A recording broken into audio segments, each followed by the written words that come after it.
मुझे एसलीपीएस के बारे में कुछ नहीं पता था। एसलीपीएस क्योंकि पूना में एसलीपीएस का ए भी कोई नहीं जानता था। जब मैंने भी पहली बार सुना था तो मैंने भी ये क्वेश्चन पूछा था कि ये सर कौन सा कंपनी है, ये कौन सा डायरेक्ट सेलिंग नया कंपनी आया है एसलीपीएस, और एसलीपीएस बोलने भी नहीं आता था। जब 3 साल पहले 2 जनवरी 2020 को एसलीपीएस की शुरुआत की थी और शुरुआत करने के बाद मुझे मौका मिला कुछ दिनों के बाद में एक बार मैं वो अपने आप को मैं लकी मानती हूँ कि मुझे मौका मिला हम सब के भाग्य विधाता संजीव गुरुजी से मिलने का। और जब मैं संजीव गुरुजी को मिली, क्योंकि मेरा पिछला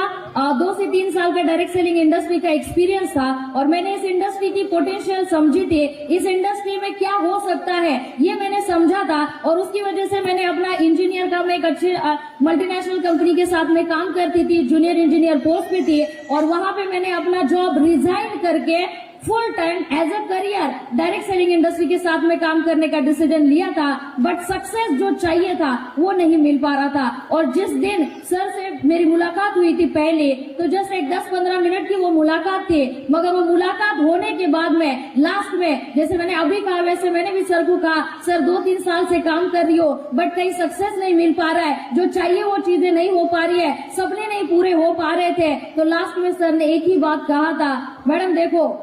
अगर आप सच में अच्छे इंसान हो, अगर आप सच में ईमानदार इंसान हो, तो भगवान कभी भी ईमानदार और अच्छे इंसान के साथ में नाइंसाफी नहीं करता। And that was the moment, that was the sentence जो कि मुझे आज भी याद है। आज भी मैं याद करती हूँ तो मुझे गूज़बम्प्स आते हैं, जिस सेंटेंस की वजह से मैंने अपने आप को एसलीपीएस को सरेंडर कर दिया। और एसलीपीएस को सरेंडर करके मन में एक विश्वास, मैं यहाँ से दिल्ली से लेकर गई थी पूना, और वही विश्वास, वही भरोसा मैंने अपने नजदीक के कुछ लोगों को दिया था। और वही भरोसे की वजह से उन लोगों ने, कुछ लोगों ने भरोसा रखा, कुछ लोगों ने भरोसा नहीं रखा, बट फिर भी मैंने काम करना शुरू किया।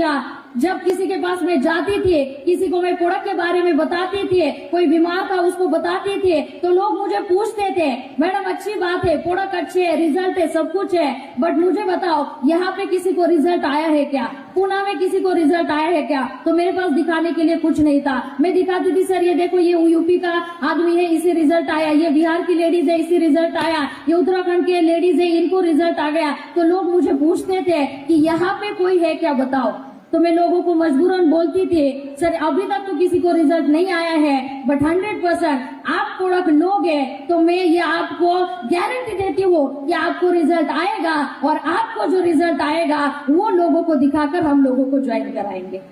जब मैं किसी के पास जाती थी कि यहाँ पर 73 करोड़ रुपए हम लोग कमा सकते हैं, 73 करोड़ का प्लान बताती